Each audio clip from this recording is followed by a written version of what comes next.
राज्य में चोरामद कारबार लगे संपूर्ण रोग एथपाई शून्य सहनशील नीति अपनाउछंती राज्य सरकार।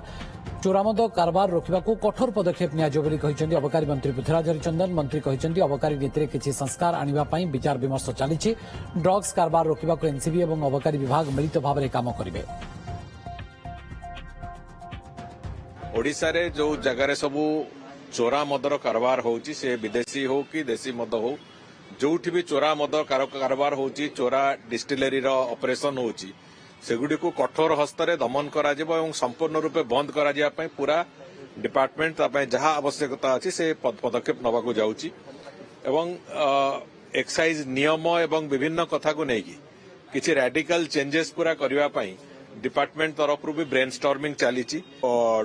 ड्रग्स एवं अन्य गुड़िकर जो प्रभाव विस्तार होची विभिन्न अंचल तापाई जॉइंट ऑपरेशन एनसीबी और एक्साइज डिपार्टमेंट रो जॉइंट ऑपरेशन केमिति हबो एवं से गुड़िक भी कोबली भाव में ताकू पूरापूरी भाव में शून्य स्थिति को नियाजिबो से बाबद भी सरकार ता बाबद भी ब्रेनस्टॉर्मिंग चली।